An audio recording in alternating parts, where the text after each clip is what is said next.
Hi and welcome, Lisa here. I am so excited because today I'm sharing a new interactive slimline die from the innovators of slimline dies, Whimsy Stamps.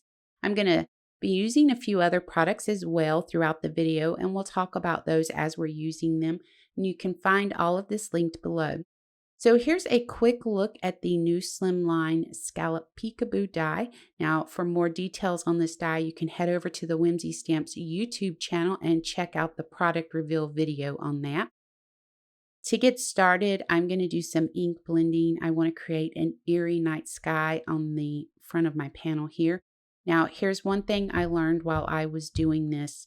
Go ahead and ink blend the back of the panel as well so that when you open up the little windows for your peekaboo, they're not stark white. They match your ink blended sky. So we're ink blending with Distress inks in the colors Black Soot, Dusty Concord, Tattered Rose, and Scattered Straw. Now this is 100-pound Nina Avalanche white cardstock. I'm using blender brushes to apply the ink to the cardstock, and I'm not fussing with this at first. I just want to build the ink up on the paper, and then I'll come back in and blend the colors together.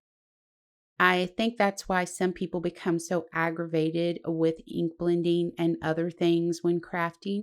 It does take some time, and videos are deceiving. Try to remember that what you see me doing in 15 seconds actually took me about 25 minutes and lots of back and forth between the inks to get it to look like this. And trust me, you don't want to see all the things that land in the wastebasket in my craft room, and you're probably glad you don't see them because some of them leave me questioning my own craftiness. Yeah.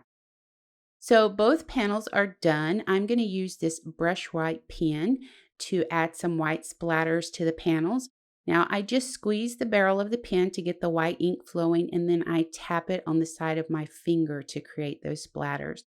Now, this pen is great for adding highlights. You can use it with alcohol inks or water-based pigment inks, plus you can purchase refills for it. So once I'm done with the splatters, I'm going to set this aside and let it dry while I do a little bit of cleanup. So here's a look at the Attempted Murder stamp set. Now this is an older set from Whimsy, but it's perfect for spooky Halloween scenes like I'm creating here. I'm going to stamp the branches directly onto the Peekaboo panel. And since I did my ink blending with Distress inks, I'm stamping with Distress ink over this. I'm going to use Black Soot to stamp this, and I'm going to stamp it 2 or 3 times because I really want to build that color up and have those stand out. Now, I have noticed when I stamp over Distress inks with other inks, they tend to fade. So I decided using Distress ink on Distress ink was kind of supposed to be a no-brainer and the best way to go. But, you know, sometimes we just have to learn these things the hard way. Okay, so we're stamping. I'm going to stamp the gate and the pumpkins onto 80-pound smooth cardstock with Memento Tuxedo black ink so we can do some coloring. The first thing I want to do is color around the fence so it blends in with that background.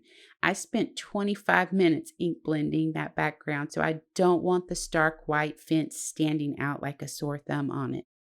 I'm using V09 around the top of the fence. I'm going to blend into V06, down into R85, then Y12, and then finally ending off with Y32. And you're going to see me, I'm going back and forth between my colors to blend them in.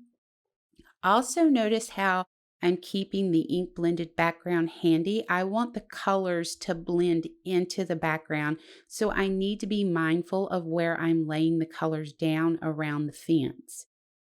So for the fence, I just colored that with some warm grays, W0, W1, W3, and W5, and then the pumpkins R08, YR09, 07, and 04, and just basic blending. So there you could see how I had the pieces laid out. I wanted to make sure it was exactly the look I wanted. I was happy with it. So I continued on by doing some die cutting from the Boo Word and Ghost die set. This is new from Whimsy as well. I just die cut the ghost out so that I could add a little bit of Memento London Fog ink to the edge of each of those ghosts. I wanted a keep out sign hanging on my fence, so I stamped a couple of the pickets onto smooth cardstock, fussy cut one out with scissors, colored it with this same warm grays, used a black pen just to write keep out across it.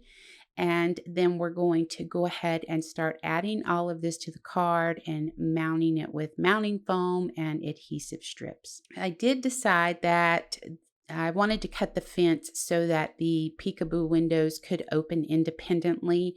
And I'm using foam adhesive strip here to add that keep out sign to the fence. I ran black cardstock through my die cut machine with the bat and headstones from the Dracula's Coffin die set to create a scene on the inside of the card. Now I'm using liquid adhesive to add these pieces, and then we'll go ahead, peel the release paper off the mounting foam and add the Peekaboo panel over this once we have everything placed. I'll be wrapping this up by adding this to a Slimline 100-pound Neenah Avalanche White card base. Okay, so be sure to hop over to the Whimsy Stamps YouTube channel and check out the new product reveal videos, and you can find amazing inspiration over there as well. I do appreciate you joining me today. I hope you'll click that subscribe button and ring the bell to be notified of new content to my channel. For more information on the products used in the video, check out the Whimsy Stamps website. Thanks for watching, and I hope you have an amazing day.